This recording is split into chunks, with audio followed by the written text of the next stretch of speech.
Like Glenn said, my name is John Gibbs. I work in the Academic Advising and Career Development Office, and we're the office that organizes all the advising side. So registering for classes, kind of communicating with you about your advising inventory and things like that. So the next step for today is actually enrolling in classes, but there's some information that I kind of want us all to learn together before we move on to that next step.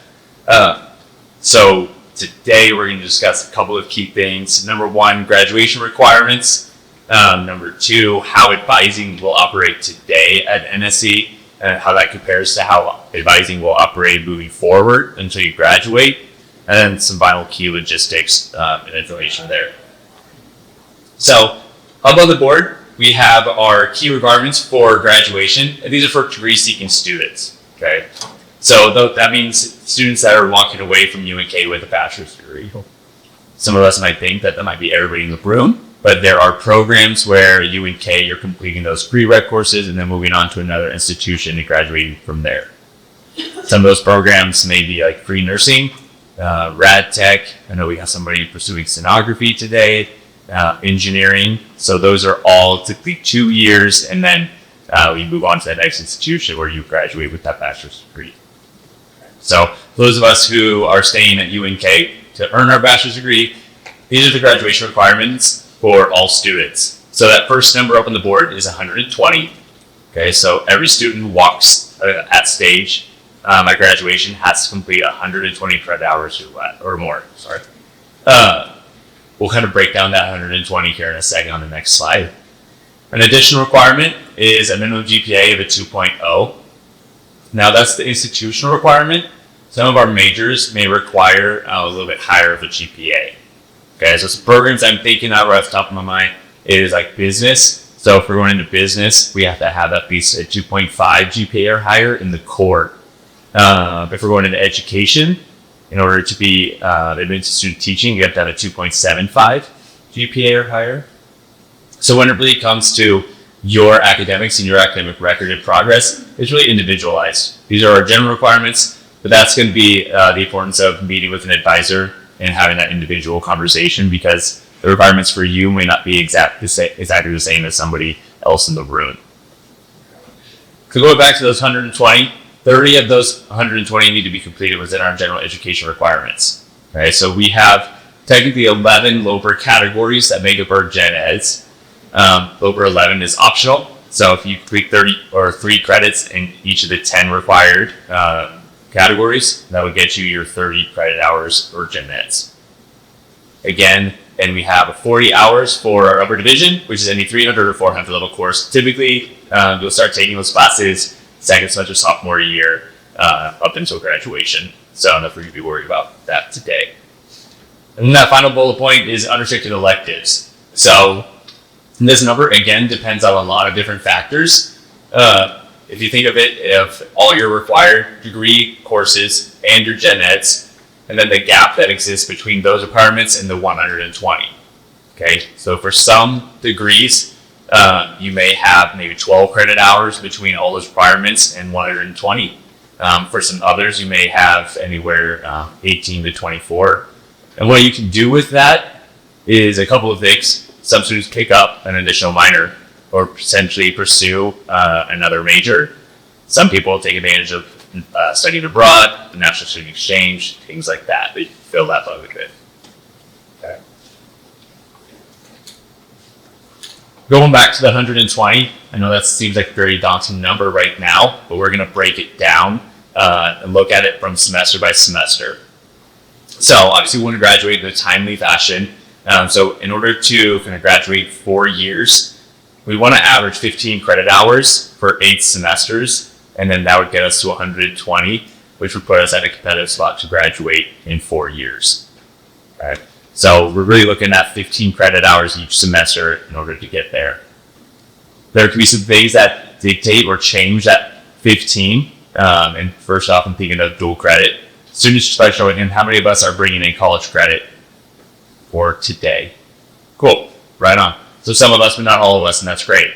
So that for those of us who are bringing in college credit, that does a couple of things. Number one, If you're looking at your first semester and you're thinking, hey, I want to take maybe 12 credit hours, so that way I'm feeling comfortable at UNK, making sure I'm doing all the things right, then that kind of gives you that buffer where you can take 12 credit hours and rock and roll from there. Additionally, depending on how much credit you come in, maybe you can look at advancing or having a closer graduation date. Okay, so that would be a couple of years, but that is an advantage of those classes. For those of us who don't have any college credit coming in, that's okay too. You just want to make sure that you're rolling at least 15 credit hours each semester. UNK, we do offer summer term. So if you were still looking at, hey, I just want to take 12 credits, that's okay. We will have summer classes available where you can kind of get back on track with 15 credit hours per semester. Another reminder, if you do have college credit completed, make sure you're requesting that transcript from that institution, not necessarily your high school. Okay, so if you completed credit through CCC, you're contacting CCC and getting that transcript requested to UNK. Cool. Advising today, so how it's going to work in just a little bit. Students, you'll head over with the NSE leaders, and then you'll be meeting with an academic advisor individually. So all the advisors are on the other side of that wall, and they've been preparing for that conversation ever since you completed that advising inventory. So if you remember about that advising inventory, it asks you a whole slew of questions that is allowing the advisor to get to know you a little bit better, to have a better conversation with you.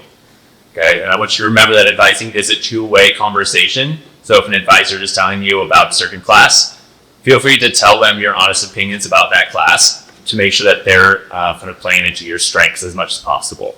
Okay, so if you have concerns, if you're going to be working in the afternoon, make sure you let them know about that so that way they can build their schedule around that time. Okay.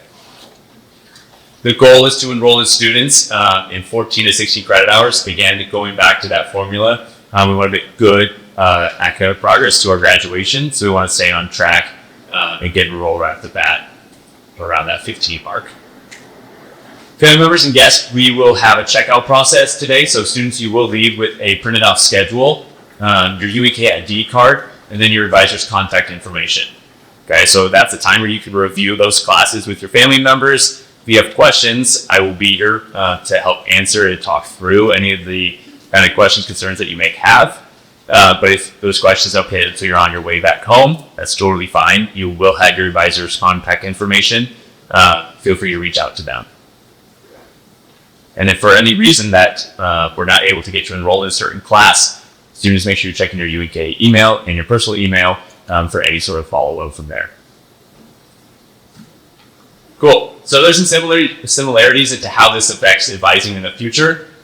So advising is required at UNK. So each semester, students have to be with their academic advisor before they can enroll in classes for the next term. Okay.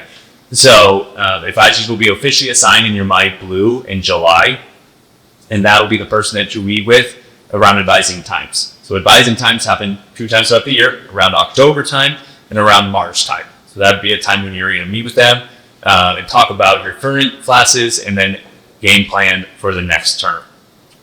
So those will all be assigned in My Blue and Stellic. This slide is just tips to be successful. So when I'm working with a lot of students in my role, I usually preach these 3 things in order for students to really set themselves up for success. Number 1 is checking your UNK email. If you're checking your UNK email on a daily basis, hopefully you have that app downloaded by the time you start school. Then you'll start to learn about more and more resources and things that are available for you. Number 2 is to check Canvas. Okay, so Canvas is the platform where all your grades will be posted. A lot of us might have something similar back in high school, so we're used to that. But that's how you're going to maintain communication with your instructor. And number 3 is going to class. Okay, consistently going to class. That's going to be just as important as the other 2. That's where you're going to obviously receive all the information that you need. So if you're doing those 3 things, then you're setting yourself up for success. When I'm working with students who are falling behind or just need that additional guidance, I can usually point to one of those 3 things that they're not doing. So I'm kind of harp on it right now. So we're all kind of setting ourselves up for success at the start, doing those 3 things consistently. Fun thing is using your resources. So like I said, I'm part of academic advising and career development. We have resources available for you And that's kind of the benefit of checking your UNK email. You'll receive information from us.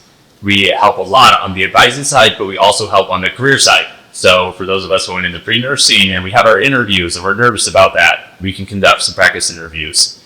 We can help kind of establish career outcomes and align your job search with your strengths.